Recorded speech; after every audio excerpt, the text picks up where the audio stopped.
Trying to make it potentially a one-possession game. Up and under Pacey's. That's what they need right there. Force one here. Up to Chin, who throws it down. Minkler, good ball fake, gets to the 10. Count it and the foul. Two buzzer beaters to his credit. Goes down the lane, double pump. There it is. Good! Another! And it's a steal by Soden. Soden to the rim. He's got the layup, and Bedford's got the lead. McGeady drives, Strand open, three-pointer up and in. Wow. And they come up with a steal. O'Connell looking for the flush. Make guys shoot twos. Step back, Castro trying to tie the game. Juanena up the sideline, Castic way, double pump. Shot up and in! Up and in! Trying to find Bono. Mike with the steal! Mike is going to run off the clock!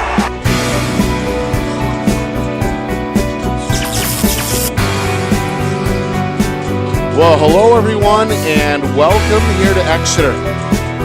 Nick Anastas, Justin Gorham with you, getting set for the 2024 NHIAA Boys Basketball Division I tournament game between Trinity and Exeter, a quarterfinal matchup between the Pioneers and the Blue Hawks here at Exeter High School. Two of the hotter teams as well in Division I, both coming off impressive opening round wins back on Wednesday. This is also a rematch from a little over a month ago that was won by Exeter on their home floor in overtime. That seemed to trigger a run for head coach Jeff Holmes' squad. They've won now 9 out of their last 10, including that first round victory on this floor over Merrimack. Trinity, we saw them in Manchester on Wednesday in a 20-point opening tournament victory over Dover. The Pioneer defense able to force 30 Green Wave turnovers in that game. So, as we know, with a lot of rematches, it's never the same the second time around, but if this one here today is anything like the first overtime battle, then we're in for a good one. Yeah, and I think both teams have improved since that day. You know, we saw Trinity at the end play not to lose. We even talked to Coach Farmer about it. He shook his head. He knew you got to play through and play the way you've been playing. Exeter, though, has seemingly gotten better.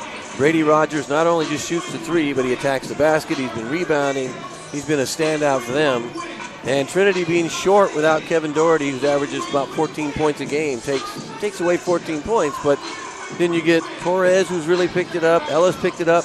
They looked outstanding against Dover the other night. That's a team that's rolling, and defensively, you know, that's what I'm most curious about is how will Exeter handle that defensive pressure if Trinity continues at that rate, you know, early afternoon game and all that. A little bit interesting, too. How does that factor in, and how do you prepare for that as a head coach? I like playing in the afternoon myself. I thought it was kind of fun, a little bit different.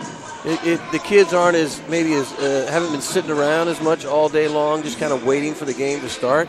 So you just want to remind them a lot of shooting, a lot of warming up in the locker room. I'm a big fan of running and getting sweaty before they even come out. So, I mean, I'd be excited to play, and then that way they can go home. They can watch some other games. They can watch us and a replay if they like, right? There you go. But you get a different, I think they may be, you know, kids these days, heck, they sleep till 11 o'clock, 12 o'clock.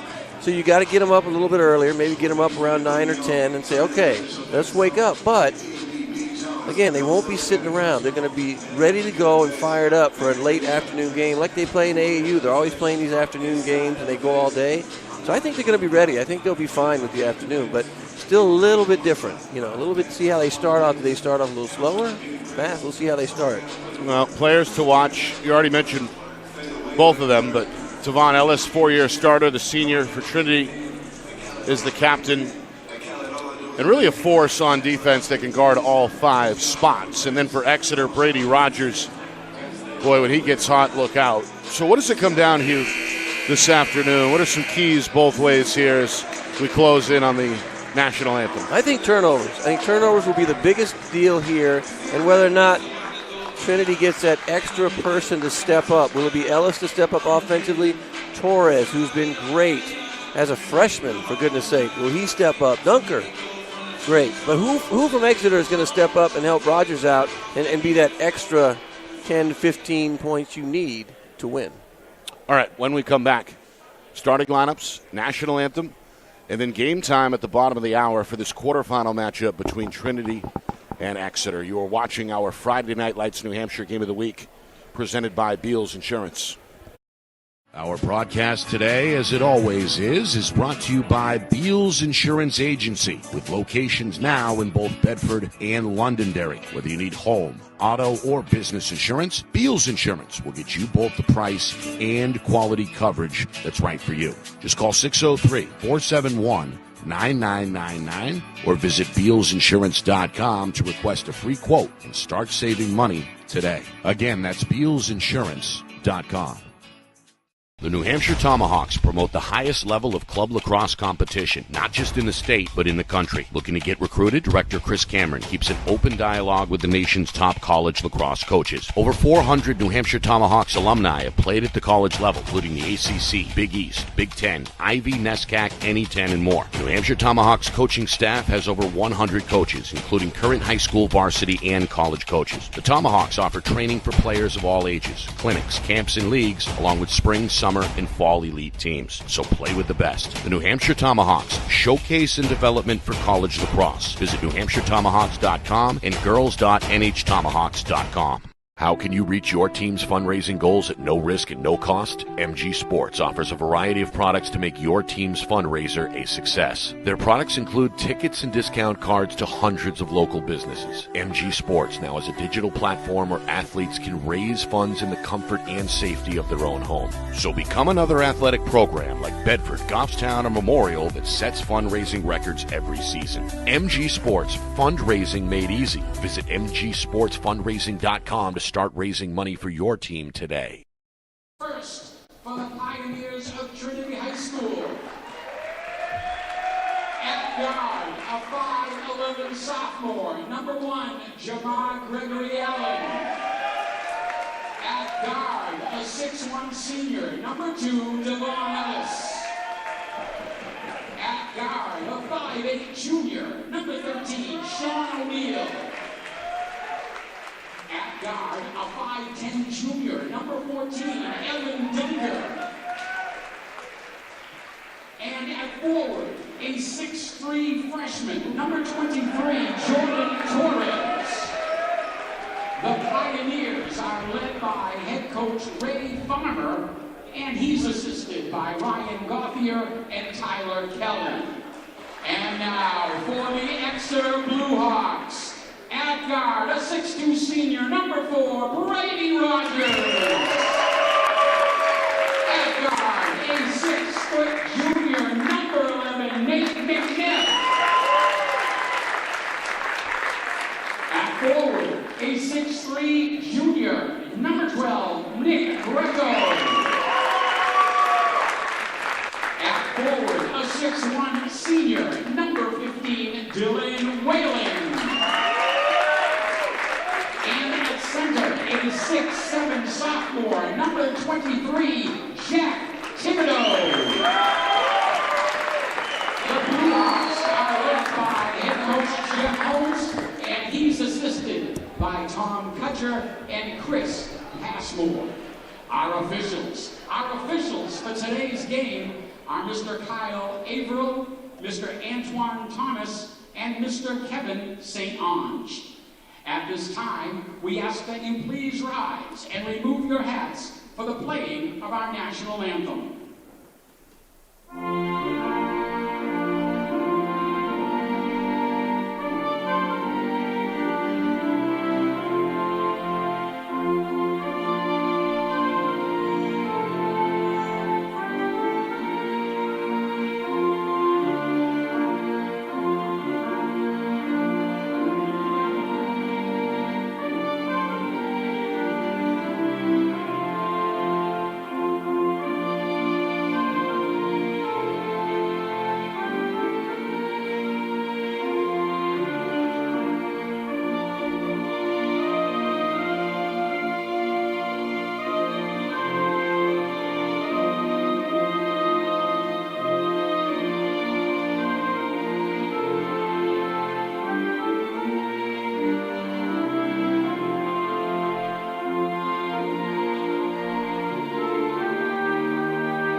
as the national anthem here at Exeter High School, setting the stage for this quarterfinal matchup between Trinity and Exeter. Nick Anastas, Justin Gorham with you. First of two tournament broadcasts today. We'll be at Bedford and Alvern later on tonight. All right, this one a rematch from January the 31st. It was a 76-72 Exeter win in overtime, a game where the Blue Hawks trailed throughout regulation, didn't take their first lead until overtime. And again, since then, both teams have been on a roll. 9 of the last 10 for Exeter, 11 of their last 13 for Trinity. Both teams wound up at 12-5 in the regular season. Our officials, Antoine Thomas, Kyle Averill, Kevin St. Onge.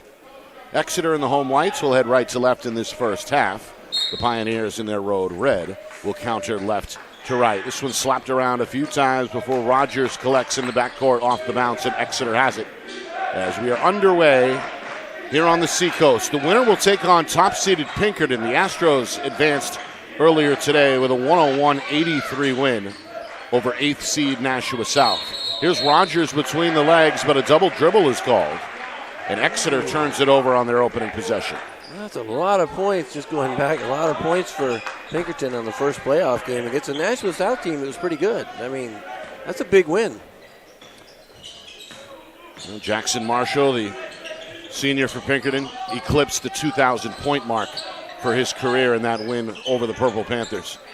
Meanwhile, a three-pointer up and in. It's Sean O'Neill, the junior, able to spot up from the wing to put Trinity on the board first. Both teams starting a man, running similar offenses as well. That high screen, that shuffle cut from the top near the elbow. Meanwhile, out of bounds. The 6'7" sophomore Jack Thibodeau, after following his own miss, stepped out of bounds on the baseline under the basket. So the Pioneers looking to go 2 for 2 here to open up. Dunker from the free throw line, that went in and out. Rebound pulled in by the junior Nick Greco for Exeter. Got to watch out for Greco. Greco's a good player inside. He's not very big. Left hand, Nate McNeff, the junior, able to penetrate and score. Exeter is on the board. Meanwhile, Torres, they're going to give him 2 out of the corner. Had his toe on the line, but the freshman true on his first shot attempt. He thought it was a 3. Got to get that foot behind the line. Watch the line. That 1 inch makes a difference in the point. It's important.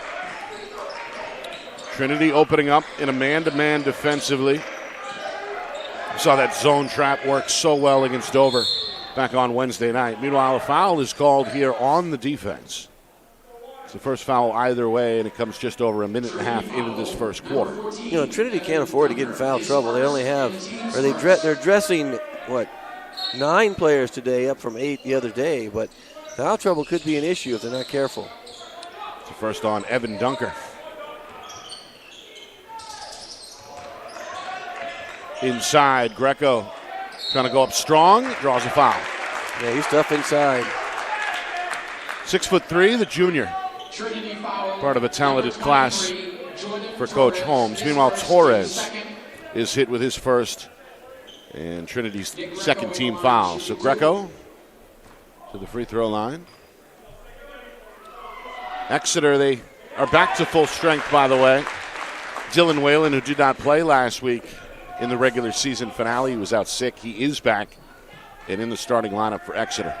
No, they tried a rare miss on senior night for someone, right? Missed the senior night. Meanwhile, the junior goes 2 for 2, and it's a 1-point game, nearly 2 minutes in. Dunker got the step, goes up and under for 2 more. Good move. Left-hand finish off the window, his first field goal. He played really well at 16, I think, the other night in that win against Dover. So that's the other player, too, that needs to be a factor, especially with scoring. He got off to that hot start, scored 9 of Trinity's first 11 points in a wire-to-wire Pioneer win. McNeff, strong take and finish. Where's the help, fellas? Where's the help? Defensively, Trinity not necessarily trying to trap yet. I really wish they would come out with that same defense they played the other night. Greco with the block, tipped up ahead by Rogers. Greco a step through, left hand, off balance, miss. Rebound for Dunker, long outlet. Ellis, bounce pass, Torres, banker. There's Torres again. Got to keep him off the glass. He's been so good. Rebounding, scoring. And he's not a freshman any longer. Got a couple of field goals in this first quarter. Trinity playing with the lead 9-5, 3 minutes in. Now we see a zone, 2-3 zone. See if they try and trap. Inside out, Rogers, a good look at a three, but it's short. O'Neal on the weak side collects off the bounce. Up ahead for the sophomore, Jamar Gregory Aline, who is fouled. And will head to the free throw line. Well, Aline, thrust into the starting lineup against Dover, played very well. 10 points. He did, absolutely. And has a chance here to get his first points of the afternoon. I thought Ariak, when he came off the bench, played really well. Both those guys interchangeable, I think. You get a little more size with Jamar than you do with Ariak. Defensively, that helps out. Rebounding, he was good. He was really good against Dover. Part of a very deep sophomore class for first-year head coach Ray Farmer. He's got a lot to look forward to next year. He's getting, the majority of these guys are coming back. Only senior on the squad is Ellis. Now, here we go. Let's see if they come out and try and trap a little bit now. Here they are trying to help each other out in the zone. Extra pass sets up McNeff, who is good from three-point land. Got to get there. Oh, turnover. Quick steal, Greco, spin move, up and under, and a good finish. There's Greco again. Greco's got old man moves. I love it. Great footwork around the basket that you don't see very much anymore.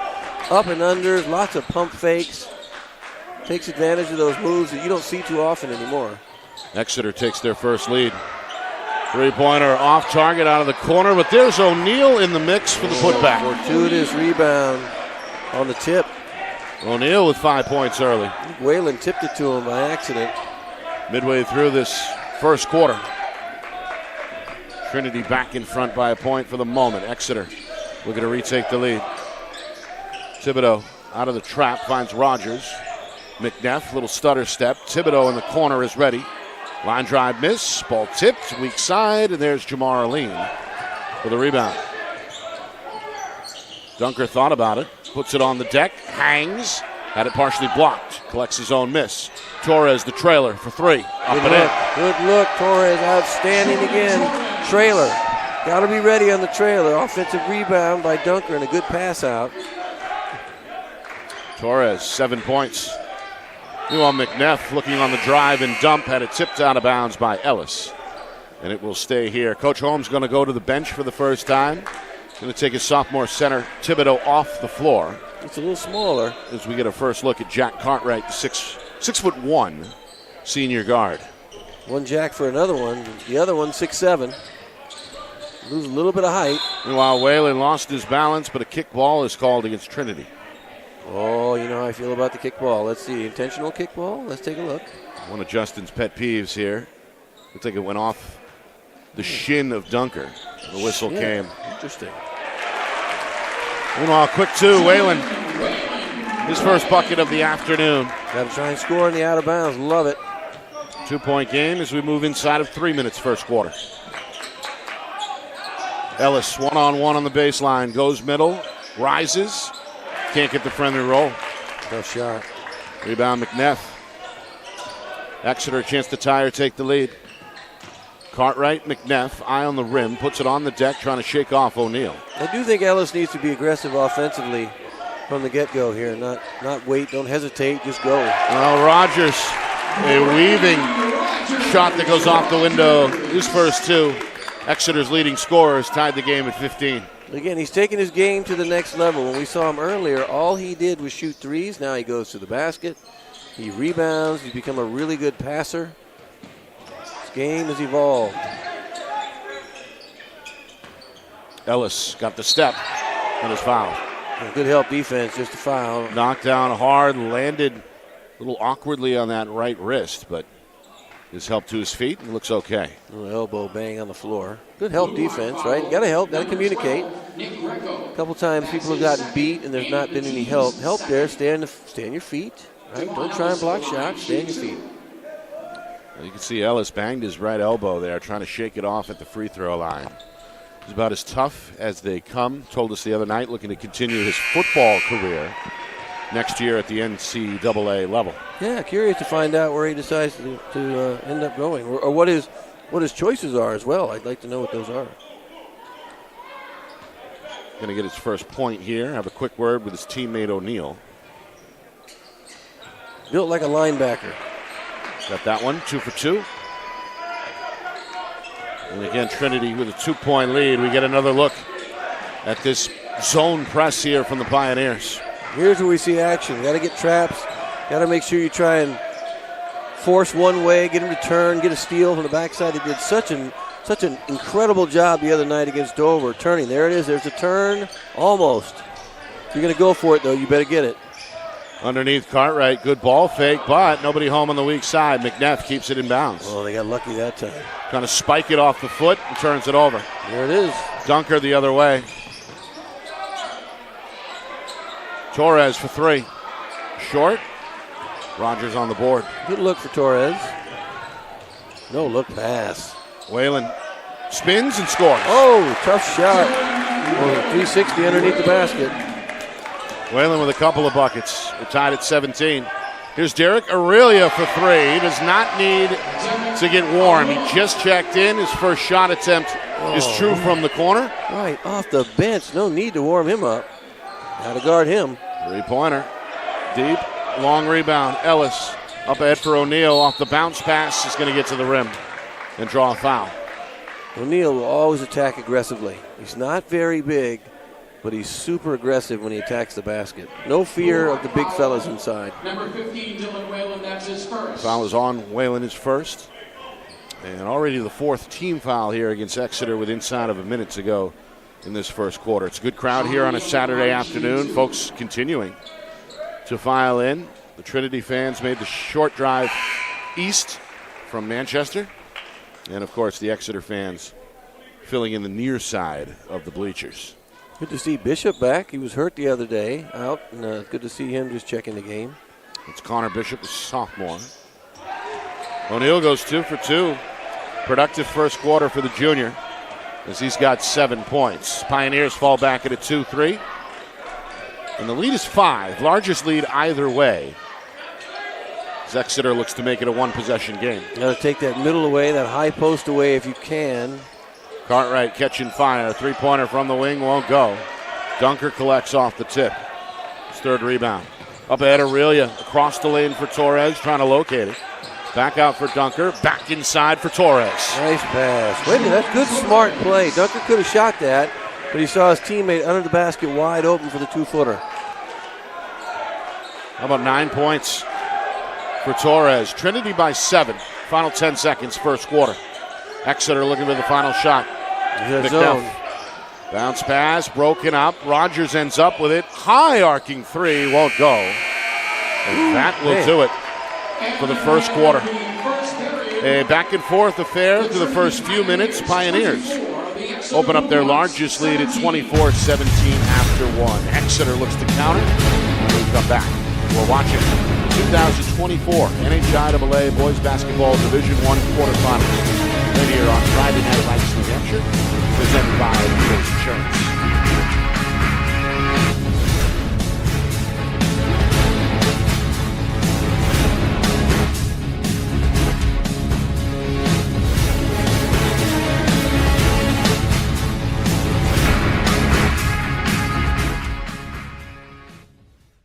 Our broadcast today, as it always is brought to you by Beals Insurance Agency, with locations now in both Bedford and Londonderry. Whether you need home, auto, or business insurance, Beals Insurance will get you both the price and quality coverage that's right for you. Just call 603-471-9999 or visit BealsInsurance.com to request a free quote and start saving money today. Again, that's BealsInsurance.com.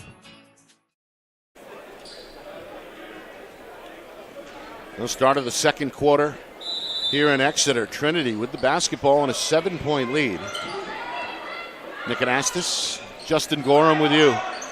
Friday Night Lights New Hampshire quarterfinal coverage of this 2024 NHIAA Boys Basketball Division I tournament here on Friday Night Lights New Hampshire. The 4 and the 5 battling for a trip to next week's semifinal where they will face top seed Pinkerton. After the Astros took care of business earlier today in Derry. That was a back-and-forth first quarter. Trinity's 7-point edge is their largest so far this afternoon. Here's Whalen for three. That one's short. And a good box out by Torres allows the ball to land out of bounds. Excellent box out. You don't see that very often. They had Thibodeau 6'7". You have to put a body on him, especially on those long shots, those threes. Got to hit the rim, fellas. Seen a couple air balls now. One on a layup, one on a three. Give your team a chance to get a rebound. O'Neal up and under. Gets the roll. Ooh, tough shot. Well, Sean O'Neal brought his A game here in this first half to junior with now 9 points, a team high. Exeter looks for a response down 9. They nearly turn it over, but that one looked like it went off the officials say last touch by the defender. Looked like that went off Thibodeau's hands. But again, we can't really see that from here. They rule it off the right hand of the sophomore Connor Bishop. Rogers for three. Got to get a hand out on him. Can't leave him open. I know he's missed a couple early, but he's not going to keep missing. The senior with his second field goal. Aurelia stop and start, turned it over in the lane. Just a second giveaway by the Pioneers. It's a good sign early. You know, both teams handling the ball pretty well, 3 and 2. That's not, you know, if you're a coach, you can handle that. You feel pretty good. Meanwhile, a grab is called on Bishop. Foul coming on the pass.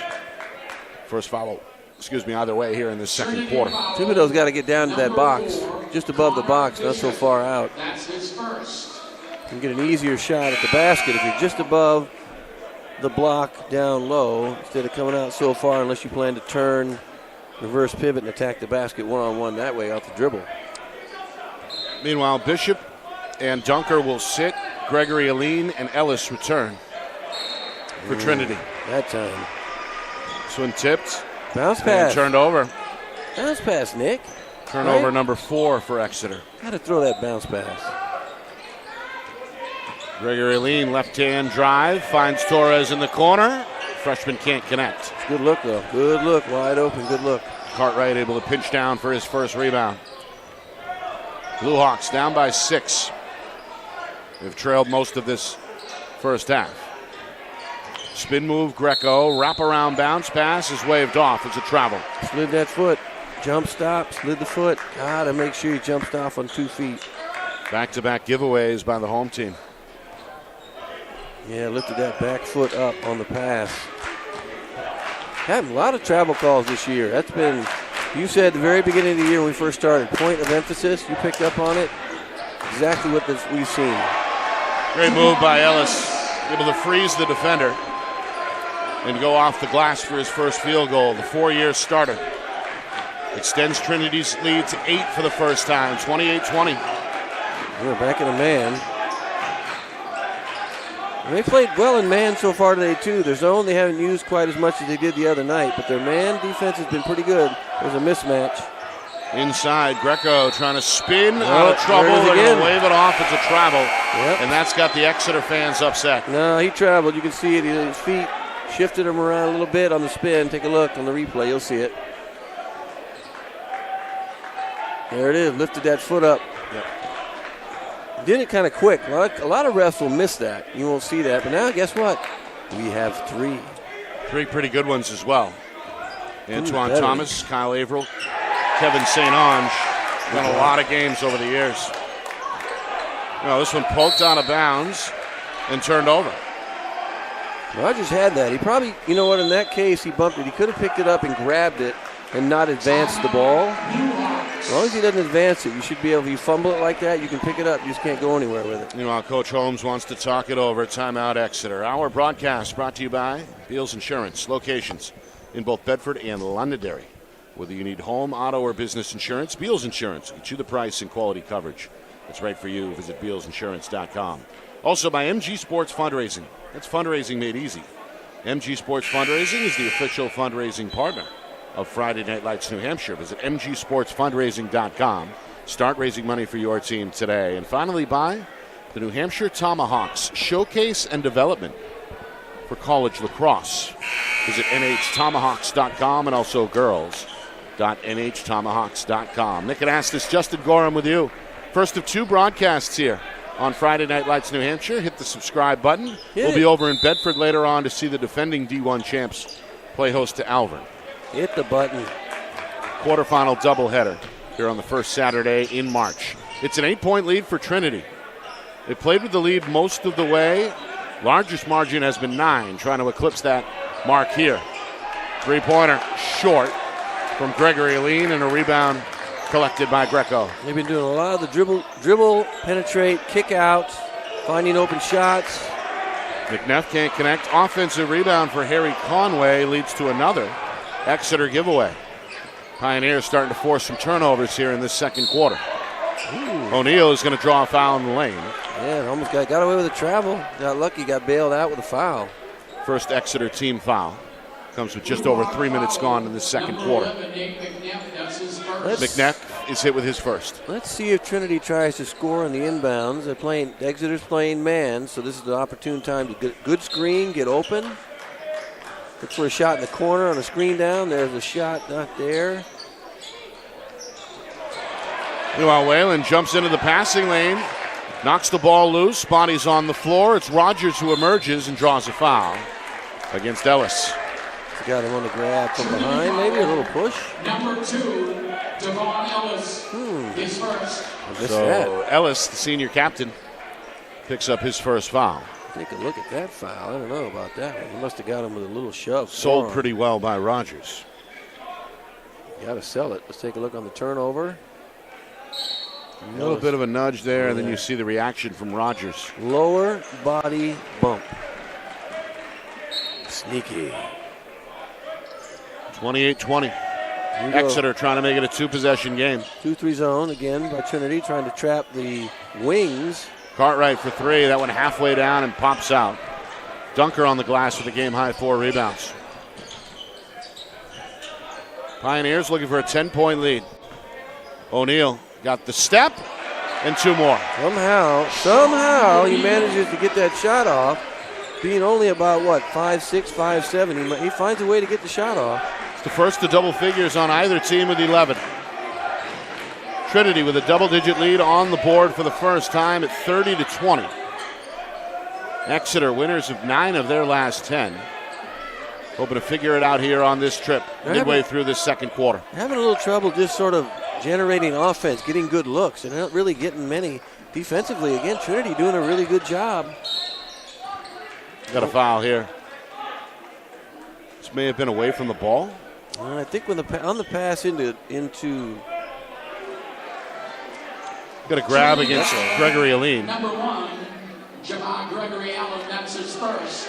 He picks up his first. Coach Holmes, meanwhile, goes back to the Exeter bench. As we get a look at Joey Duarte, the 5'8" senior guard for the first time. He's a good bench player. Comes in, gives him really good quality minutes. He's quick. Moves the ball around. McNeff off the glass. Able to score it despite fading to his left. McNeff with 9. Meanwhile, Dunker gets a short 2-footer to go. His second field goal. 10-point margin again as we head towards 3 minutes to go first half. Dunker needs to keep being aggressive like he was the other night. Take open shots, pump fake when you have to. Got a shot blocked once on a jumper, doesn't need to worry about it. Just keep shooting. Whalen spins, hangs, and draws the foul. Knocked down in the process. Ellis with 2. That's not a good foul. Senior, little ginger, after being knocked to the ground. They're trying to play through some pain here. No, I called that on Aria, but I think that's a fortunate non-call on Ellis. Good luck for him. So Ellis avoids his second, as Aurelia is hit with his first. Meanwhile, Whalen, we mentioned it, big part of this club over the years. Played well today. 5 points in this first half. Had the flu bug, I guess, last week in the regular season finale. 7 seniors on this experienced Exeter team. A 1-for-2 trip for Whalen. And now the Pioneers up 9, look to settle in on the offensive side as we move inside of 3 minutes to go second quarter. Ellis around the horn it goes. Aurelia finds a crack and gets the teardrop. That floater, those floaters are tough shots. People don't know, if you don't play basketball, the floater is a tough shot. Aurelia, 5 points off the bench. Meanwhile, A travel is called against McNeff, who is not happy. Yeah, let's take another look. Got an extra step before he made the pass. Well, 9 turnovers in this first half for Exeter. 6 of those have come so far in this second quarter as the Pioneer defense has elevated their play. Yeah, there's that travel. That was a double Euro step, Nick, the double Euro. You have trouble with the Euro step anyway. Meanwhile, Ellis lost the ball. Up ahead it goes, McNeff. Pinwheel shot off the window. McNeff has shouldered the offense in this first half. He's the only Exeter player in double figures with 11. Meanwhile, what do we have here? An Exeter foul.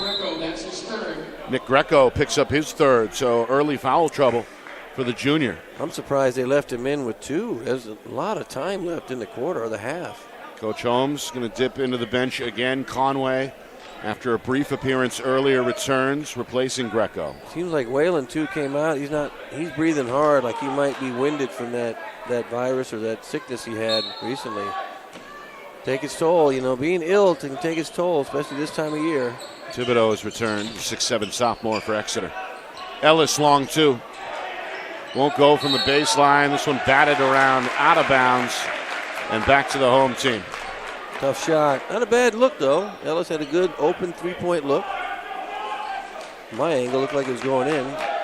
2 minutes remaining. First half coming up at halftime. Look back at this first half. Stats, highlights, analysis. Out-of-town scoreboard as well. Wyndham and Nashua North are battling in the 3-6 matchup as we speak. We'll get a score update there. And recap the Pinkerton win. It's the top-seeded Astros advanced earlier this afternoon over Nashua South. Meanwhile, offensive foul, a moving screen. It's going to give the ball back to Trinity. Right idea. Let's see if we're going to slow down a little bit here. Minute 52 to go, up 9. Spread the floor. Pioneers in no hurry. Now Ellis finds Dunker. Elbow J up and in. Nice pull up from the 15-footer.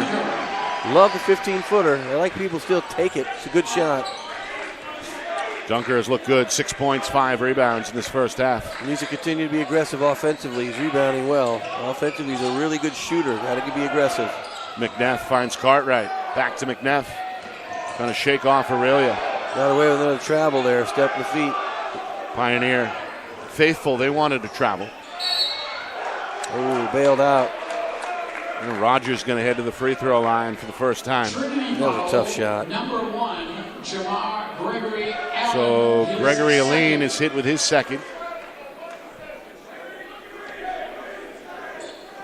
And Rogers, who has 5 points in this first half, trying to improve his totals and make this a single-digit difference again. Yeah, I think Exeter needs a little more help offensively than just McNeff. Rogers is about a 16, 17-point-a-game player. Got to get it going a little bit. They need some contributions elsewhere other than McNeff. 1 for 2 trip, 10-point game. Trinity has played with the lead most of this first half. Coming up in the final minute. They're feeling confident, Nick. Sorry about that. No. Rogers with the steal. Left-hand dribble, right-hand shot. Can't get the roller. Follows his own miss, goes up strong, back iron, and then there's the tip. That's 2 offensive rebounds on that. Meanwhile, Ellis has stepped through, over shoulder, shot won't go. Thibodeau rips away the rebound. Exeter gets the stop they wanted. Now with the basketball down 8, 40 seconds to go, second quarter. Coach Farmer pleading for a foul. Meanwhile, Ellis poked it loose and went off the leg of Rogers and turned back over to Trinity. Yeah, we talked about the turnover battle, too. We're at, 11-3? I think I got, 11. Oh, no, I'm up 11-5. 11-5. Yeah, Trinity had a few more here recently. They didn't have any early, but 11 turnovers for Exeter. They're not a team that turns the ball over that much. So that's a lot for them. 8 of those have come in this second quarter. Meanwhile, Dunker back out for O'Neal. 20 seconds on the clock. Plenty of time. Step back 3. Too strong. Cartwright going to watch it go out of bounds. And his team will have it. So Exeter. Yeah, see, Coach Farmer, he wanted to take the last shot. Got on O'Neal a little bit about that. You got 20 seconds left. take the last shot. Don't give them a chance to get within 6. They score a basket, 3, they're within 5. All of a sudden, your 10-point lead, whoosh, gone. Final 10 seconds. McNeff, one-on-one with O'Neal. Pull up, elbow J, off target. Gregory Lean the rebound. He's got his eyes up floor, fires from midcourt. That one off target, and that'll bring us to halftime. Trinity on the road here in the quarterfinals, led by as many as 11. They'll settle with an 8-point lead at halftime. The number 5 seed, winners of 11 of their last 13, looking pretty good in Exeter's gym here. Absolutely, they're confident. That win the other night, I think that boosted their confidence. Defensively, they played so well. They beat a team in Dover that beat Pinkerton this year, and that's the only team to do it. So you have to have confidence. If you win this game, you're going into Pinkerton, you go, okay, well, you know what? Dover will beat them. What did Dover do to beat them, and what can we do similar to Dover? So if Trinity can hang on, that 10-point lead now has shrunk, to 8, which is not that big of a deal. But that last possession, Coach Farmar wanted them to take the last shot. He got on O'Neal a little bit. I think under 30 seconds, especially without a shot clock in high school basketball here in New Hampshire, you have to take the last shot. You don't want to give your opponent a chance to come down. And heck, you can get a 4-point play if you're fouled on a 3. Who knows what can happen? All right. Got some numbers here to tally up. Stats on the way, highlights, analysis. And a look at the out-of-town scoreboard as well. Wyndham and North battling as we speak. Pinkerton a winner earlier today, and the defending champion Bedford Bulldogs will play later tonight. We'll preview that game against Alvern coming up as well. So a lot to get to in just a moment. Halftime here in Exeter. Trinity, a 36-28 lead on the board. We're watching our coverage of the 2024 NHIAA Boys Basketball Division I quarterfinals. Right here on Friday Night New Hampshire, broadcasting in conjunction with the NFHS Network, presented by Wheels Insurance.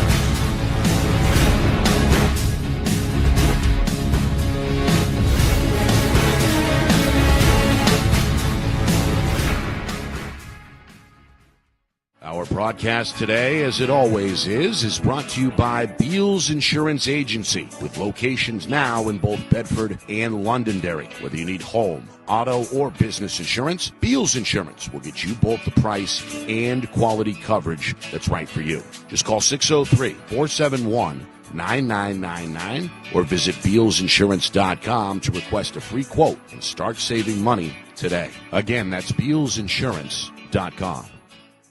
The New Hampshire Tomahawks promote the highest level of club lacrosse competition, not just in the state, but in the country. Looking to get recruited? Director Chris Cameron keeps an open dialogue with the nation's top college lacrosse coaches. Over 400 New Hampshire Tomahawks alumni have played at the college level, including the ACC, Big East, Big Ten, Ivy, NESCAC, NE10, and more. New Hampshire Tomahawks coaching staff has over 100 coaches, including current high school, varsity, and college coaches. The Tomahawks offer training for players of all ages, clinics, camps, and leagues, along with spring, summer, and fall elite teams. So play with the best. The New Hampshire Tomahawks, showcase and development for college lacrosse. Visit NewHampshireTomahawks.com and girls.nhtomahawks.com. How can you reach your team's fundraising goals at no risk and no cost? MG Sports offers a variety of products to make your team's fundraiser a success. Their products include tickets and discount cards to hundreds of local businesses. MG Sports now has a digital platform where athletes can raise funds in the comfort and safety of their own home. So become another athletic program like Bedford, Goffstown, or Memorial that sets fundraising records every season. MG Sports, fundraising made easy. Visit mgsportsfundraising.com to start raising money for your team today.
Well, it's halftime here in Exeter. Number 5, Trinity, leading number 4, Exeter, by a score of 36 to 28. Nick Anastas, Justin Gorham with you. A inspired first half for Coach Farmer's Pioneers as Trinity played with the lead most of the way, led by as many as 11, and really turned up the heat defensively in that second quarter as they forced 8 of the 11 Exeter giveaways in that second frame. Both teams, as we mentioned, finished 12-5 in the regular season, and both squads came in hot, with Exeter winning 9 of their last 10, Trinity 11 of their last 13. The winner will take on top seed Pinkerton in next week's semifinals. The Astros were winners today in Derry. They beat Nashua South by a final score of 101-83. A lot of points. Jackson Marshall, the standout senior, the state's scoring champion, hit a milestone today, 2,000 career points with the Astros. So Pinkerton is in the Final Four again. Will they face Trinity or Exeter is the only question. Some numbers from that first half. Sean O'Neill led the way for Trinity with 11 points, including a 3-point shot. Had help from Jordan Torres. The freshman scored all 9 of his first half points in that first quarter. And on the other side for Exeter, junior Nate McNeff trying to keep his club in the game. The only Blue Hawk in double figures with 11 points at halftime. Yeah, both teams, the guys that are scoring the points, O'Neill, not typically one of their leading scorers. You know, he's around a 10-point scorer. Got to get a little bit more from Ellis. 4 points and 1 rebound. Dunker, pretty good in the beginning. He has 6 points. But Jordan Torres needs to continue to be aggressive offensively. I don't want to see him disappear. He has 9 early, right? Needs to keep playing, needs to keep attacking offensively. And on the other side, McNeff just needs some help. Brady Rogers should be able to give him some help. He's a good scorer. Second half, he'll be more aggressive, I'm sure. But, rebounding-wise, they're not really hitting the glass very, the Thibodeau, you're 6'7". They only got a couple rebounds so far. So they got to be more aggressive, I think, offensively. Defensively, they got to get after it and make Trinity do something just a little different. Trinity just dribbles through and kicks it out and gets shots, whereas Exeter's having a hard time scoring. They're just having a more difficult time generating shots. One other game in progress. It's down in the Gate City. Number 3 seed Nashua North. It's opened up a 10-point lead now over Wyndham. 54-44, 2 minutes into the fourth quarter there. So the Titans looking to punch their ticket to their 3rd straight Division I semifinal if they can hold off the Jaguars at home. And they've been playing well, too. We thought Wyndham was going to be pretty good. They're well coached. They play good defense. But Nashua North has some talent. They can score. And they're a tough matchup for anybody in the semifinal round. Really tough. Like, they have to play Bedford again. We saw them play Bedford. How close was that? At Bedford. 5-point game. Right? Speaking of Bedford, we'll be there tonight, 7 o'clock, for the quarterfinal matchup between the defending champion Bulldogs and the 10-seed Alvern Broncos, a 500 regular season, a postseason tournament win a few nights ago at Keene. So the Broncos look for the upset against the Bulldogs. We will tip off at 7 o'clock tonight. Getting set for the second half here in Exeter. And what do we look for, Justin? Any adjustments either way? Adjustments, I would do. If I'm Exeter, I got to make sure that we just find an easier way to attack offensively. Maybe get down and run your flex offense a little more. They're not getting easy shots. And if you're Trinity, keep playing good defense, right? The adjustments they have to make are just to make sure that you don't let somebody else like Brady Rogers or Greco really get going, Waylon. Somebody else from Exeter has to get going for them to come back. If you can stop that or at least cut down on that, you're going to win the game. Ellis with a steal. Look at that. Great grab. Showing you the strength there. Ripped it away from Greco. Now Torres trying to collect the bounce pass. Recovers O'Neill. Ellis drive and kick. Bishop gets the start here in the second half for Trinity. Finds O'Neill. High arcing three. Up and in from the wing, and Sean O'Neill's big day continues. A game-high 14 now for the junior. See, it always takes one guy that you don't expect necessarily to be really good in the playoffs in order to get a win, and O'Neill has been really good. Aggressive offensively, not afraid to go to the basket. Just knocked down his second three of the afternoon to open up an 11-point Trinity lead as the Pioneers match their largest lead from the first half. There is Nick Greco. His second field goal, 6 points. Gonna have to be careful here on the defensive end. He's got 3 fouls. Trying to slow down Evan Dunker here. Dunker wrap around off the window. He and Dunker went at him. It was smart. Go at him.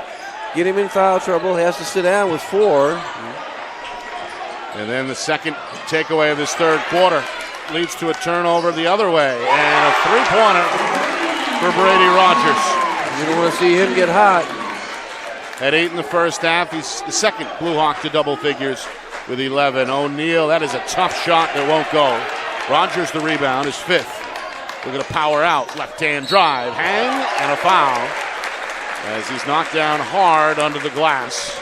And will head to the free throw line for the second time. Well, what do we say? You have to have him be more aggressive. He comes out, hits a 3, gets a rebound, attacks the basket, goes to the free throw line.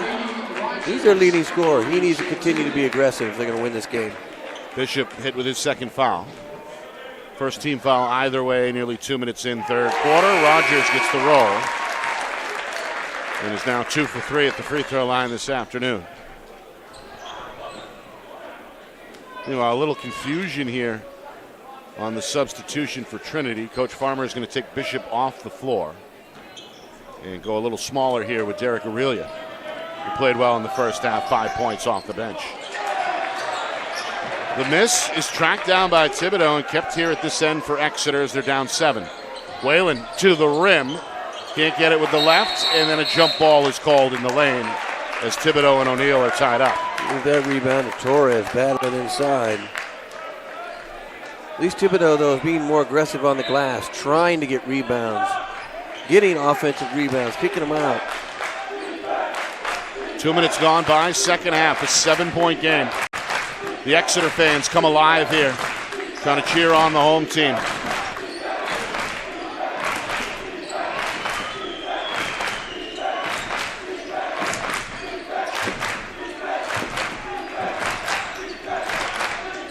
Good patience on offense from Trinity, but also good defense by Exeter, not giving them any of those dribble attack kickouts right now. Pioneers been patient, only 5 turnovers this afternoon. And there's a kick ball as Ellis is pushed to the ground. He wanted a foul. Looked like Greco might have shoved him a little bit. Would have been his 4th and would have had to sit down. Meanwhile, subs here. Greco will take a seat. Jack Cartwright is back on for the Blue Hawks. Not going to take any chances right now with Greco. 2.5 gone. Third quarter. Pioneers played with the lead most of the afternoon. They trailed briefly by a point in the opening quarter and have led by as many as 11. Dunker off balance. McNeff the other way. Bounce pass for Thibodeau. Blocked by Torres. Great block by Torres. And then from the ground, the ball collected by Ellis.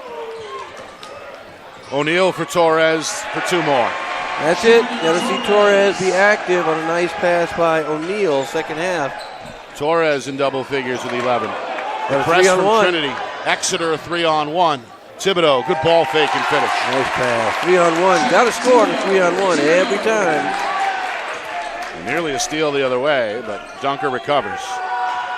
7-point lead for Trinity. Coming up the midway point, third quarter. Dunker step back 3. Back iron miss. Weak side rebound for Whalen. And Exeter gets the stop they were looking for. Up the floor, Cartwright. Home team trying to make it a 2-possession game. Cut this lead down to 4 with a wide open 3. Student section on their feet here in the near corner. Exeter turns it over. Up ahead, it's Aurelia for 2. Pioneers make you pay in transition. 7 for Aurelia off the bench. And the lead balloons back to 9. He's lightning quick, too. You got to really work hard to stay in front of him and catch up. If he gets the ball and goes. Rogers trying to shake off O'Neal. Line drive miss. Rebound Ellis. Long outlet. Torres traveled. Well, that actually looked like a Euro step to me without the travel, but I can't figure that call out anymore at all. I mean, if we see it on replay, maybe a Euro, I don't know what that was. Timeout on the floor. Just past the midway point, third quarter as we get another look. Tough to tell there, but I'll trust our friend Antoine Thomas there. Yeah, he's pretty good with the whistle, very good. He is, and it's a rhythm thing, too. It looks weird. You see the Euro step, and to me, that always looks like a travel. It used to be, yeah, I think that's a travel. We had an extra one in there. It used to be, they say, you get 1.5 steps. So you get the step you get with the dribble, and then you get that extra one. So it's 1.5 steps. Now it's a full 2 steps. I think the Euro step, they put that in. That's the 2 steps, and it doesn't look right to me. You could, because you pick the dribble up, you take 1, 2, and then you put it up. It just looks odd to me. That half step now has become a full step. Well, there's a lot of room for discretion, and the officials can interpret it the best they can when you factor in not only the Euro step, but the old-fashioned jump stop. Yep. Can be problematic at times, so but you have it's been a well-officiated game this afternoon. Oh, I agree. For sure. Meanwhile, a travel is called as Matt Yang, one of these 7 seniors for Exeter, just checked in and committed Exeter's 15th giveaway here this afternoon. Yeah, and Trinity is doing what Trinity has done. They are creating turnovers on defense, forcing turnovers. That's what they've done. That's why they've been successful. If they keep that up, they're going to be hard to beat going forward. Teams just turn the ball over. Defensively, they're just too good. O'Neal into traffic, left it short, and it's tipped out to Rogers the other way. It's met by Ellis at midcourt. He's going to sell that foul again. Yeah, that's, I think, Ellis's maybe 3rd foul. Just the 2nd team foul against Trinity and just number 2 against Ellis.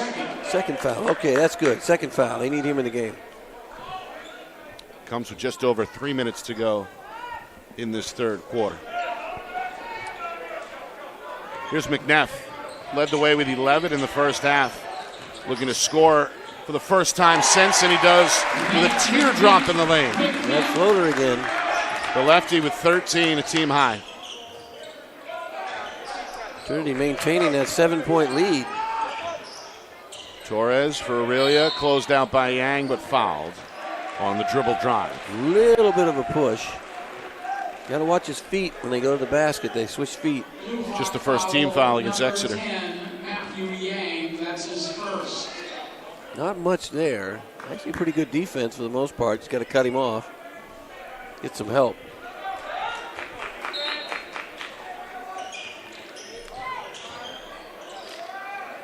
O'Neal thought about it. Aurelia knocked down and a blocking foul. Going to go against Yang again. Yang's committed 2 fouls right away. Blocking fouls. You didn't see Yang at all in that first half. He did not. So 2 team fouls each way inside of 3 minutes now, third quarter.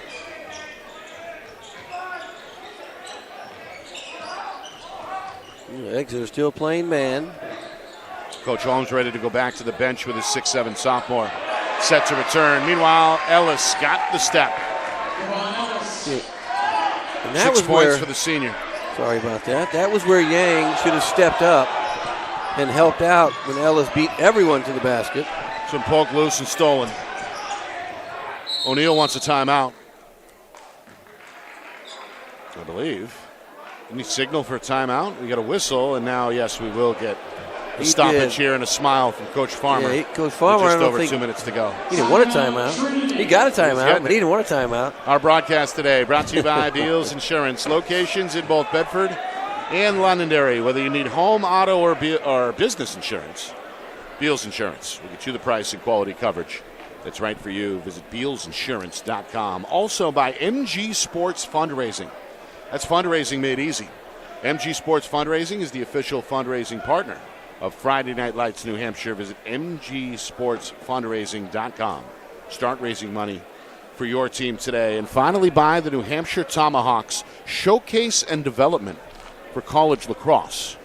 Visit nhtomahawks.com and also girls.nhtomahawks.com. Nick Anastas Justin Gorham with you, and the rest of our Friday Night Lights New Hampshire crew are presented by Beals Insurance. First of two Division I quarterfinals today will be at Bedford tonight for a 7 o'clock tip between the defending champion Bulldogs and the 10th seeded Alvern Broncos. This one has been tipping in Trinity's favor most of the afternoon. Absolutely. As they have led by as many as 11. We got a chance to match that mark here as we head towards 2 minutes to go, third quarter. Yeah, I think Exeter needs to make a dent in this 9-point deficit here in the third quarter if they want to have a chance to win the game. Ellis, the banker, won't go. Thibodeau keeps the ball high on the rebound. And Exeter comes the other way.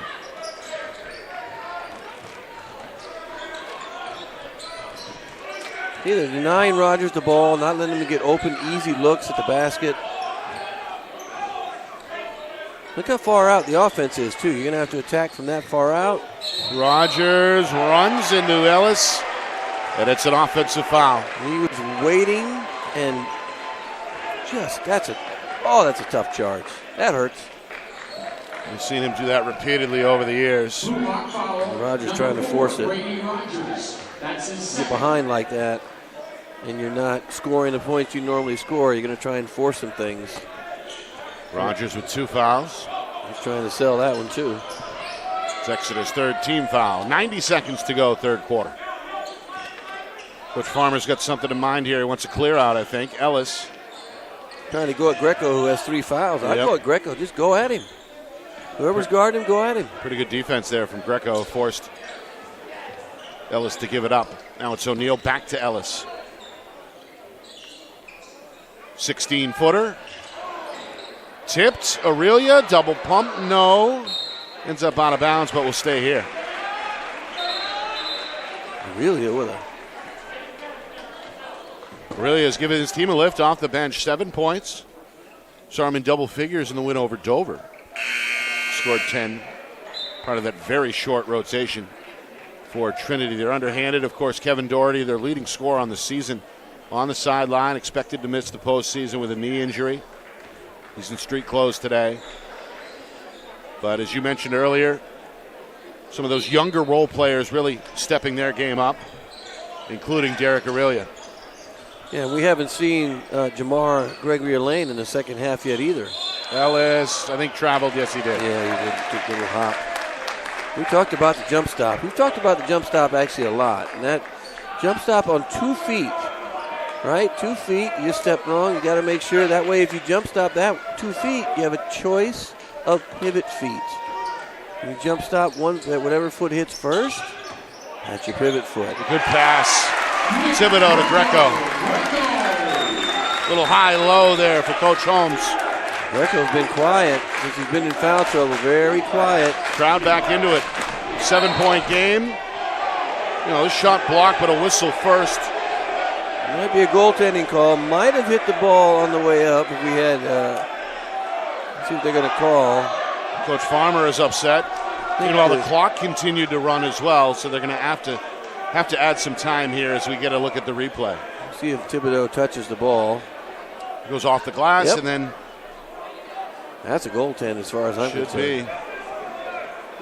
They looked up to us. We could tell them right now. If one of the officials looked up to us, we could do count the basket, baby. Well, they're going to talk it over.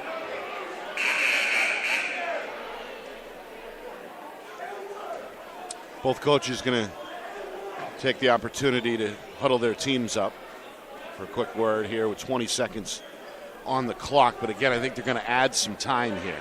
Blue mark foul, number 15, Dylan Whalen. That's his second.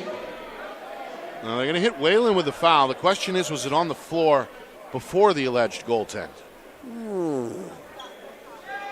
don't know what they're calling. You could make that assessment, and then you could wave off the goaltending issue. But if you're going to put them at the free throw line, that basket should count. Yep. Should be 49-40. It is only the 4th Exeter team foul, so no bonus yet. Meanwhile, they have added 6 seconds to the clock. So we stand at just over 26 seconds to go in this third quarter.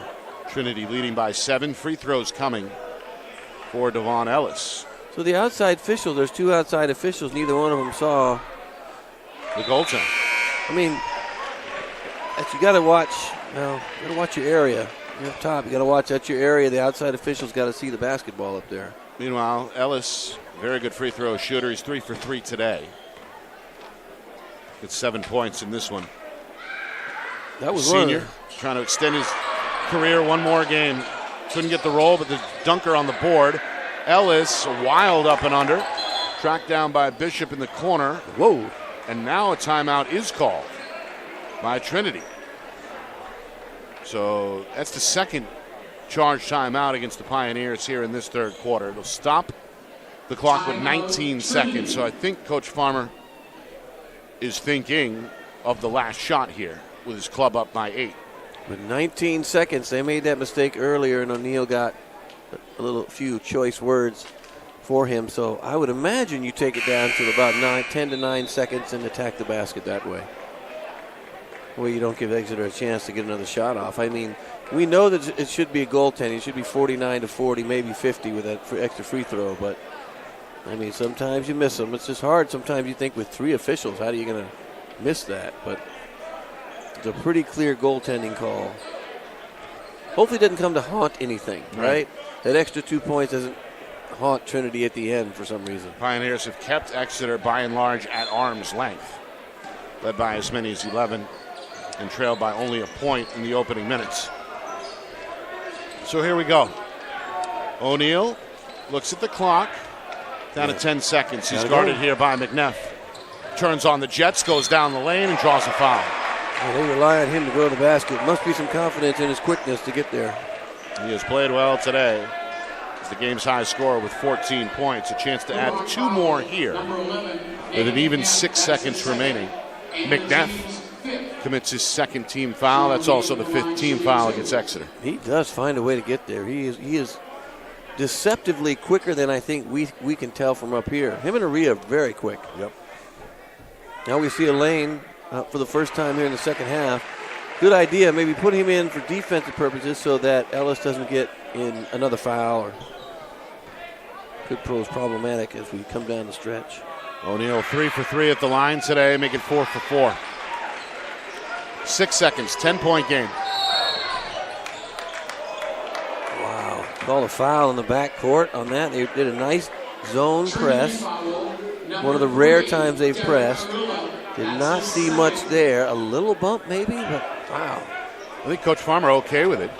It's really a second, 3rd team foul, and now the clock is down to 4 seconds. You got some fouls to give. There wasn't much contact there, but you do have. You got one more foul to give. Actually, you could probably give one more. Let's see if that's the plan here. Exeter facing extended pressure. McNeff in the backcourt, behind the back, long 3-pointer. We'll take that one. Is no good, and that'll do it for the third quarter. Well, Exeter going to look for some fourth quarter magic. Can they find it on their home floor to extend their season, or will Trinity prevail on the road and head to the semifinals? We find out next. Fourth quarter on the other side. You are watching the 2024 NHIAA Boys Basketball Division I quarterfinals right here on Friday Night Lights, New Hampshire, presented by Beals Insurance.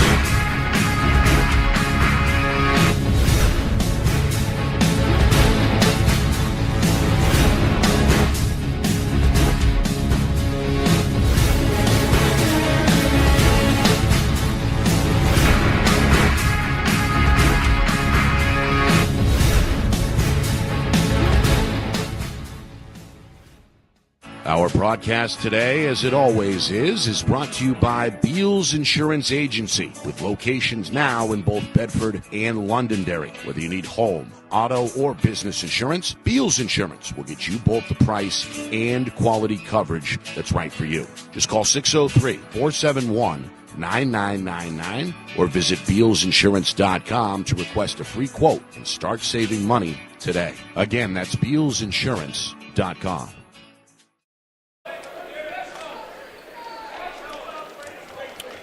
Start of the fourth quarter here in Exeter. Nick Anastas, Justin Gorham with you. A 10-point lead on the board for Trinity. And what was an overtime affair back on January the 31st between these two teams Very similar setup. Exeter trailed most of the way before coming back in the fourth quarter to force overtime. We'll see if Trinity has learned the lesson. There was that jump, right? Like a run and jump defense. They're chaos. You know, you turn somebody, you wait for them to throw the pass, and you jump it like Ellis did with a great steal. McNeff can't get the roll. And then losing it on the way up is Thibodeau. Steal in the backcourt by McNeff. Drive and dump. Thibodeau wrap around back to McNeff. And Exeter will reset here. And then such a good job on Rogers right now, not letting him get open threes. Thibodeau trying to pivot out of a problem, drag the pivot foot. Another turnover. And it's called for the travel. 19 of those puppies. That's why teams aren't doing well right now against Trinity. They just force way too many turnovers. They forced 30 against Dover in the opening round victory. The 1-3-1 half-court trap by Trinity. Dunker knocked down and fouled. By Exeter. I'm sorry. Exeter's got to try something different. You got a full-court press. You're going to have to half-court trap. You're down 12. You got to change up what you're doing in order to come back. Get some steals and limit the number of offensive rebounds and the shots that Trinity gets up. And right now, O'Neal's on the bench, too. Good time to take advantage of that. O'Neal's been the man today. 16 points, a team high, a game high. Meanwhile, Ellis been their leader all year, and he's got 2 more. He stepped up offensively here in the second half. Got 4 points at the break, and he's added 7 cents. He's in double figures with 11. The lead, meanwhile, has crept up to 14 for the first time. Exeter needs a response. See, right now, they just can't. Their offense way too far out. They're just not getting into it. Greco, no. He got away with the travel again. Foul from behind is called against Ellis. That's his 3rd. If you watch the offense, there's no fluidity to the offense. They just kind of pass the ball. Guy decides to go one-on-one. There's no cutting.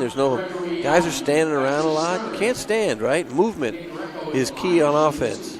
Meanwhile, I spoke too early. The foul not on Ellis. Ooh, got lucky. But on Jamar Gregory-Aline, the sophomore's 3rd. The winner will take on Pinkerton next week in the semifinals. Astros winners earlier today over Nashua South.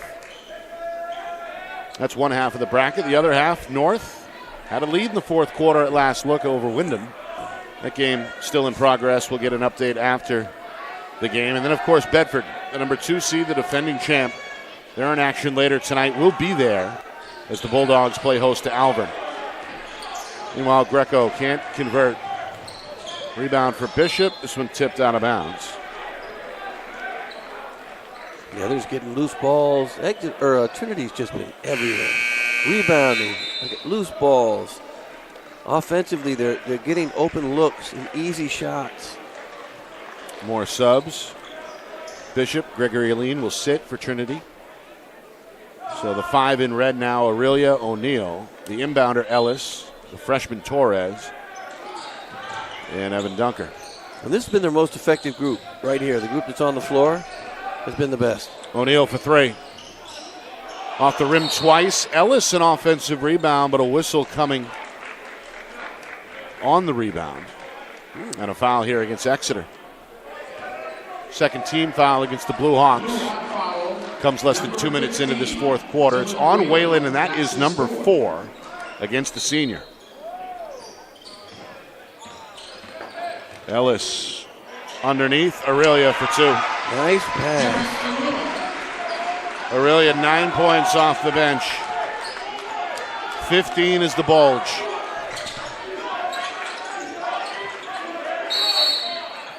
And a 5-second violation Coach is called. O'Neal, the defender, is fired up. Coach Holmes is not, as he calls a timeout here to talk it over. His club down 15, the Pioneers.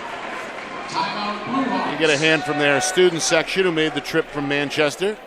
Some of them decked out in colorful garb behind the visitor bench. It's been Trinity's day.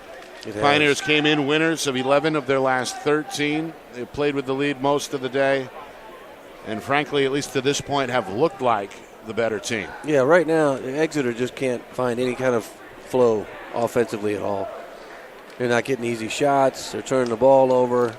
A lot of them are unforced turnovers, but again, Trinity does force a ton of turnovers. I mean, you have like 19 turnovers now. It's almost, you just can't win games when you turn the ball over that many times. And your offense is just stagnant. They haven't run that flex that they normally run quite a bit. I think they might have run it once. Maybe do that. At least you're going to get some cuts underneath the basket, and you're going to get some movement. Right now, no ball movement. And what has Trinity done defensively that has made that defensive look so formidable? We saw a lot of that zone trap the other night. A little more reliance on the man-to-man this afternoon. But either way, Coach Farmer has been able to get a lot of energy from his guys, and that, in my mind at least, has been the big difference. Well, the energy is huge, and they help each other out defensively as well. They communicate. Guys get beat to the basket. They help each other out. If you don't help on defense and you're left on an island, then most guys are going to get beat. It's hard to defend someone and stay in front of them and get, if you get beat. If you don't get help. There's Rogers with a steal, and then that's an offensive foul, I believe. You're going to call that? He is not. No, they're going to get Ellis with his third. As Rogers stuck his arm out, just shoved him away after the turnover. Those two have gone at it. I don't know about physical that. game here this afternoon. They got Those lucky. two senior stars right in the middle. Ooh, they got lucky. That was an offensive foul, forearm shiver. Rogers in the corner, catch and fire, left it short. Dunker gets to it and draws a foul in the backcourt. It's a reach in against Rogers. But do you see the closeout? Right? Dunker goes out with a hand in his face, makes it a really tough, deep shot. So they close out, they box out, they help each other on defense. And when they trap, there's always somebody kind of creeping from behind trying to get a steal. The Dunker has done everything well today, as he's working on a double-double with 8 and 7. And has been very involved defensively, as you mentioned. Here's a backdoor cut. Pass goes off the knee, recovered by Ellis, and then turned over in the lane as Greco has a steal for Exeter. Turnover number 10 for the Pioneers. 3 minutes in, fourth quarter. It's a 15-point Trinity lead, their largest. Rogers can't find the touch. Whalen, offensive rebound, double dribbles in the paint. You can tell Whalen must be still recovering from that illness. We haven't gotten much from him. He just looks tired. And at least they're 1-2, 1-1, full court press. There's your trap. And there's the steal. McNeff. And that's what they need to do, right? Need to get steals off their trap. Trap early, right there, trap. The middle's open. Team high 15 for McNeff. O'Neal runs out of room. Three-pointer for Rogers, up and in. Back-to-back turnovers, couple baskets. Exeter looking for a final push here. They're within 10. 5 unanswered off back-to-back Trinity turnovers. They score again. Coach Farmer might think about a timeout. Instead, he launches as Aurelia can't convert. O'Neal sneaks in for the putback. Offensive rebound and a basket. He's the MVP today. 18 for O'Neal. Meanwhile, Greco gets a left-hand shot to roll in for 2 more. Greco now the third Exeter player in double figures. Midway through fourth quarter, O'Neal off the skip pass, three-pointer. There he is again. Gotta guard him. 21 for O'Neal.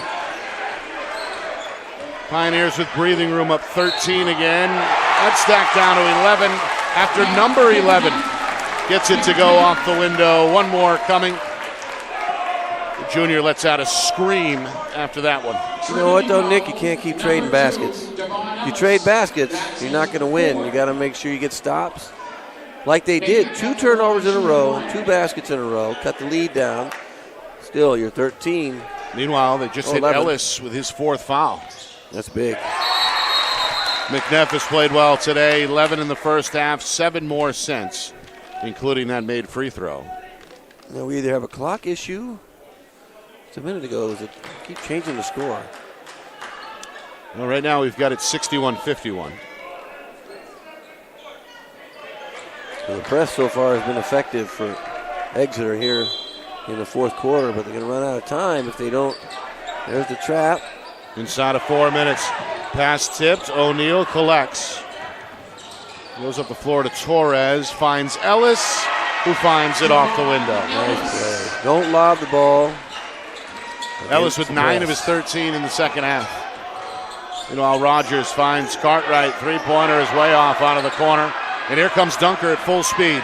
Down the lane, and there's the coast-to-coast Good finish. play by Dunker on the rebound. Take coast-to-coast, goes the length. 10 points, 8 rebounds for the junior co-captain. McNeff slices. He gets 2 more himself. Back and forth we go. Torres. Second field goal of the second half. Oh, what did he do? What happened here? I believe he got Torres, got a tee. He might have said something or did something after the play and got excited. That's a freshman move, right? Don't say anything. You made a great move. Leave it at that. On the replay, we'll see it. Had 9 points in that first quarter. Been very quiet since then. Watch after the shot. Goes up. Let's see what happens here. May have had a word for Whalen. A little taunt, but interesting. Didn't see much. He must have said something.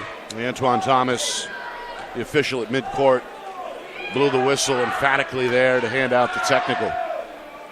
Meanwhile, Rogers gets the free throw to go.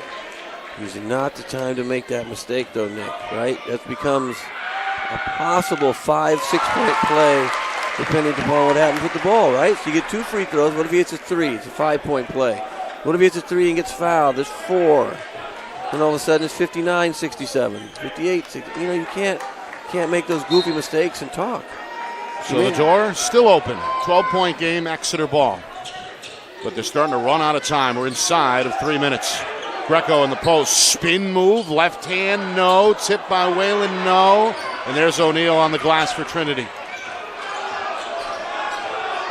O'Neal drops it down low. Torres not quite ready, and this one given back to Exeter. Bounce pass, baby. Bounce pass. He would have caught that. That's a really tough pass to catch. Zipping it to somebody like that from about 6 feet away. Just can't catch it.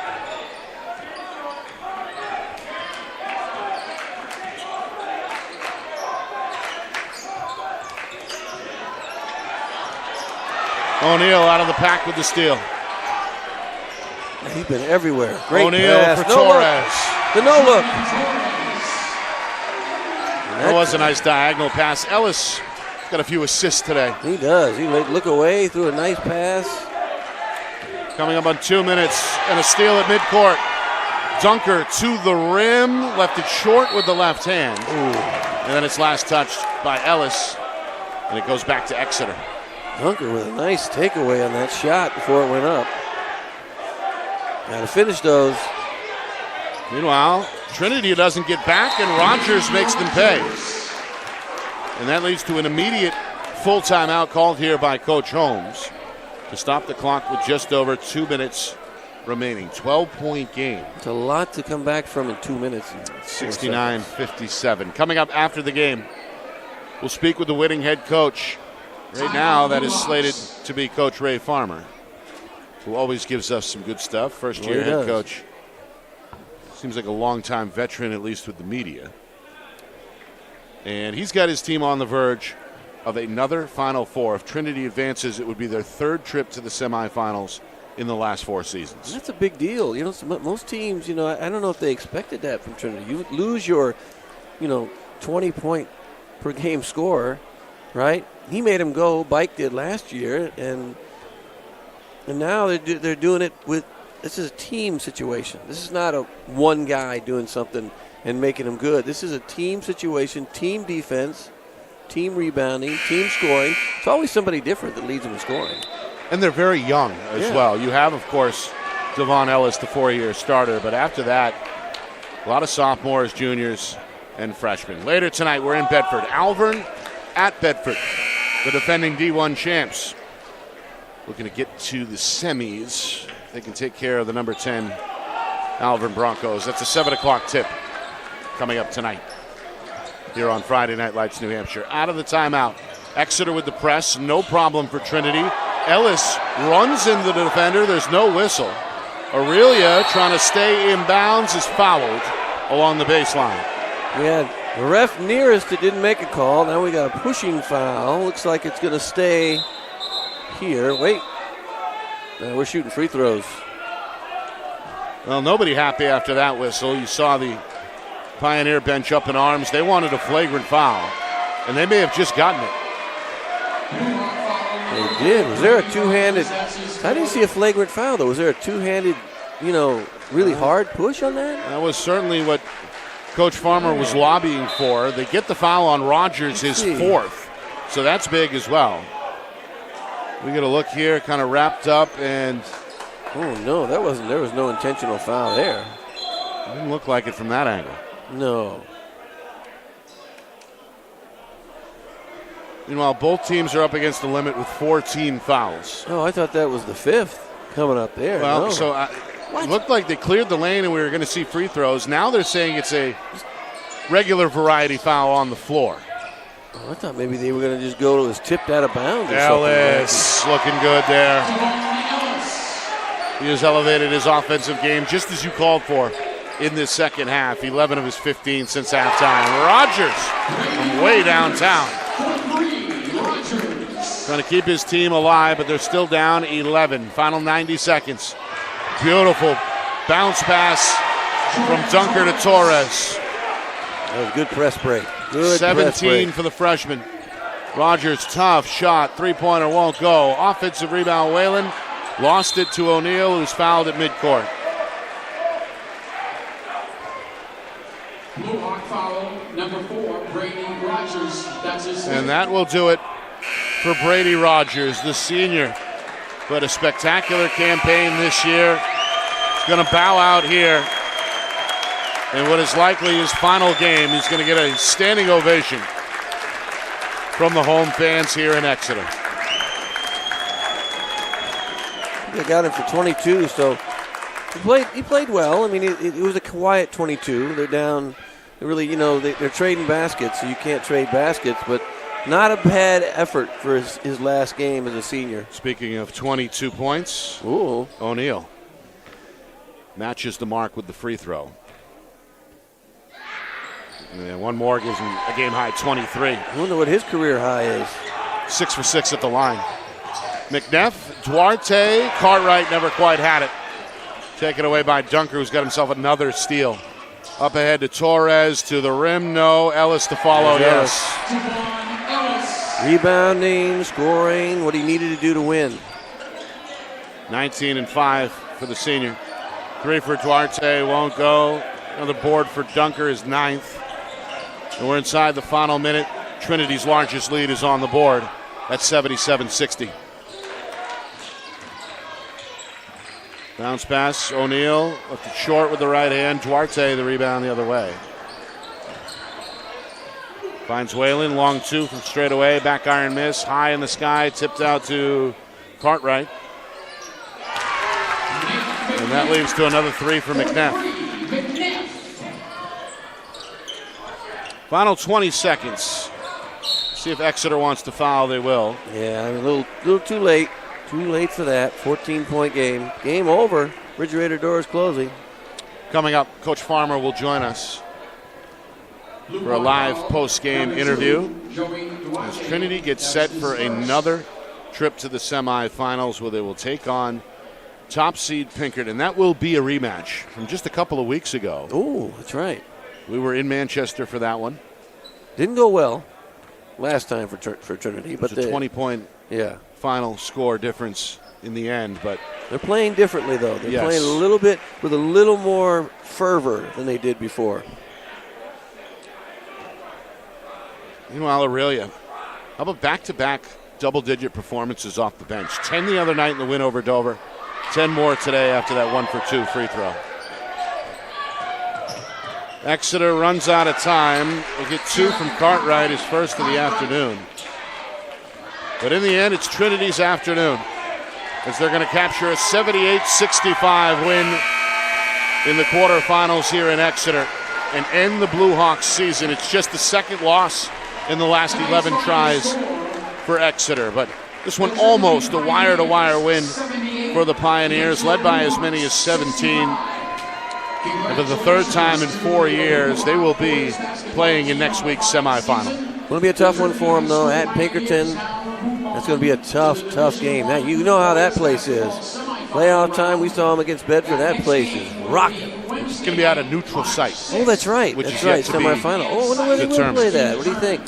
I have a sneaking suspicion that it may be right here, based on recent history. But again, that's not official and won't be made official, I believe, until Monday morning. But either way, we will be there. Yes, we will. Oh, my goodness. And broadcasting in conjunction with the NFHS network. All right, we're going to take a break.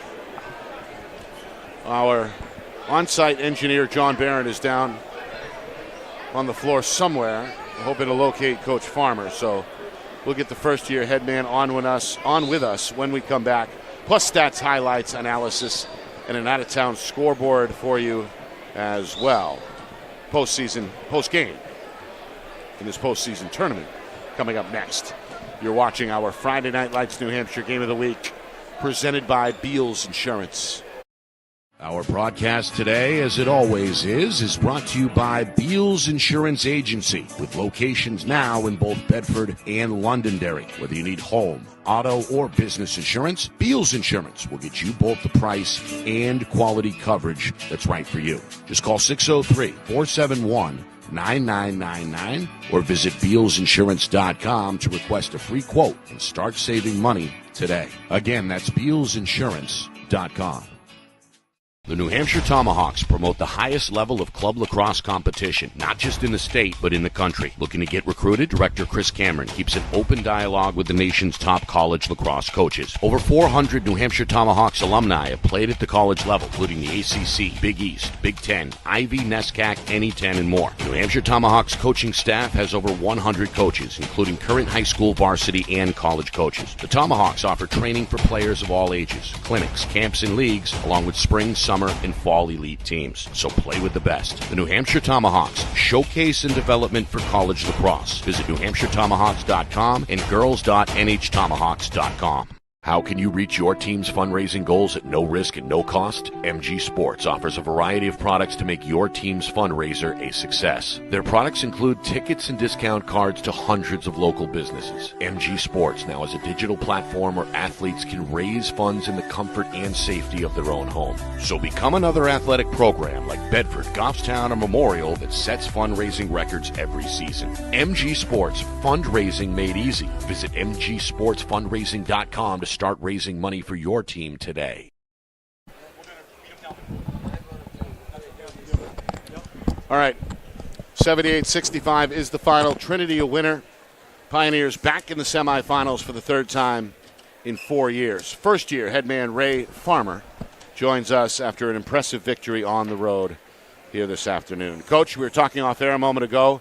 You made a little bit of an adjustment there defensively. Tell us about it. Yes, sir. So we learned our lesson the last game. Two things. We learned play to win at all times. So that's what we learned from our first lesson playing Exeter, because they're, like I said, kudos to Coach Holmes. They're a great team. So we learned that. We learned to keep playing the way we play the entire game. We're not going to slow it down at any point in time. We play fast. We're going to stay fast. We're going to stay to who we are. And then we made the adjustment. We knew the court was huge, and we're down guys. So we knew we couldn't press the full court how we wanted to. So we limited to half court. So we did our trapping half court, our run and jump, really just switching it up, causing chaos in the half court. So our controlled chaos, we just minimized it to that half court set, and it ended up working out in our favor this time. So kudos to us. Sean O'Neill on the offensive end, 23 points this afternoon. Tell us about him. So I challenged Sean last game against Dover. We had 5 guys in double figures, but he was one that wasn't.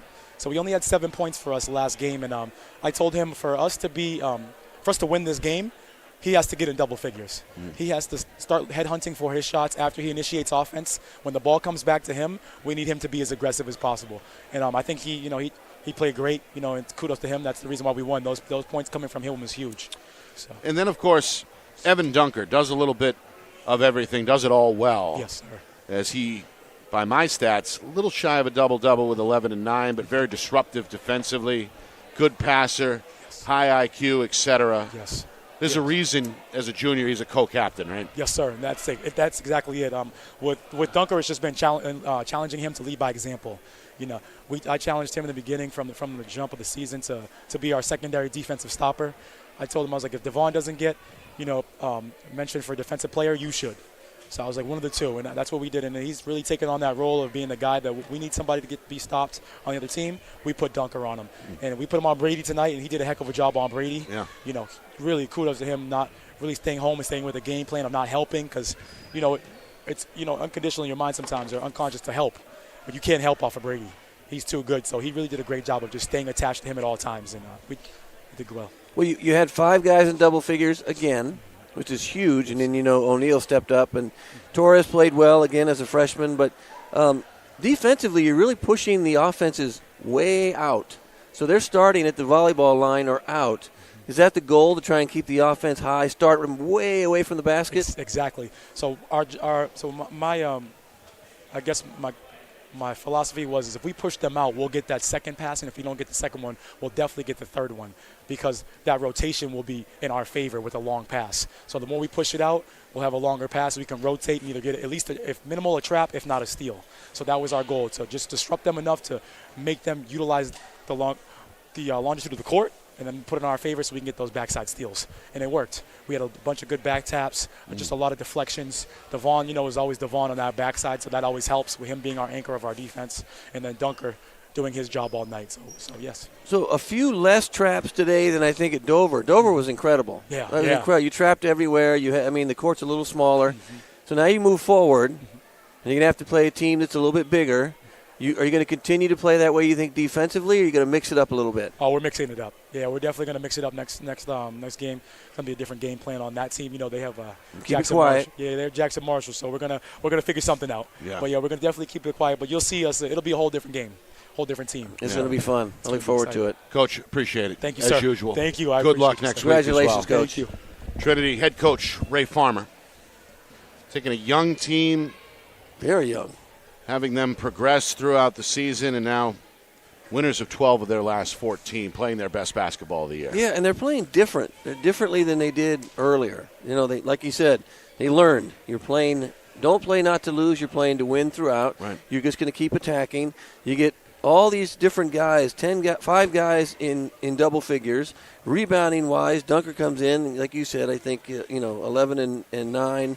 Who knows? We could have missed a rebound, but Ellis was the one that I said had to step up offensively and be bigger, and he ends up with 17 points as well. So anytime you get extra baskets from him, he averages about 12 or 13.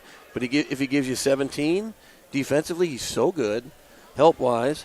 Exeter just couldn't find any rhythm offensively because of Trinity's defense. Jordan Torres, 17 points as well, 9 of those coming in the first quarter to help Trinity set the tone. And then Brady Rogers bows out in high fashion, 22 points tonight, 14 of those coming in the second half, chipped in with 6 rebounds as well. And Nate McNeff, he's a good player, and he's coming back next year or should be coming back as only a junior, but he was already in double figures at halftime, and he added, 12 more to his 11 first half total, so 23 points in the loss today for McNeff. Final thoughts here, Justin. Well, I think Exeter played really well down the stretch, just didn't have enough today scoring-wise. Just Trinity's defense was just too good. And then moving forward, Trinity just seems to be playing with more and more confidence. So I'm very anxious and curious to see what they do to attack that high, potent offense that Pinkerton has. 101 points today. You have to be concerned with the big man inside. Marshall has not been.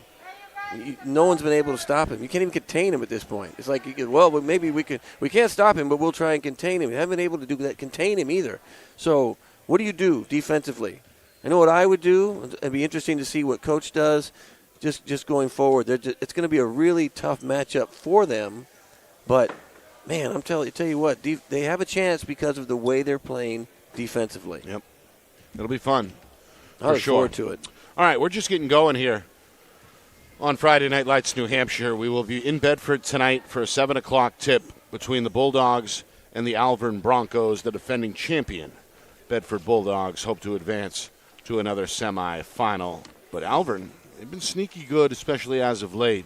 It's not going to be easy. We'll be, again, bringing you the 7 o'clock tip pregame coverage coming at about 6:45. In the meantime, we're going to break down here in Exeter and head back west to get set up in Bedford.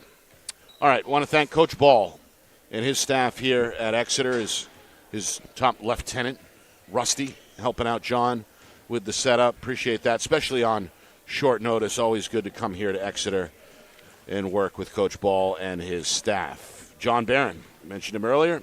We'll mention him again. A one-man band here He's a legend tonight, spearheading the setup, the breakdown, and, of course, providing the visuals during the game. The whole thing orchestrated by the man behind the curtain, the wizard of replay, our director, Ben Beals, back in the Beals Insurance Studios.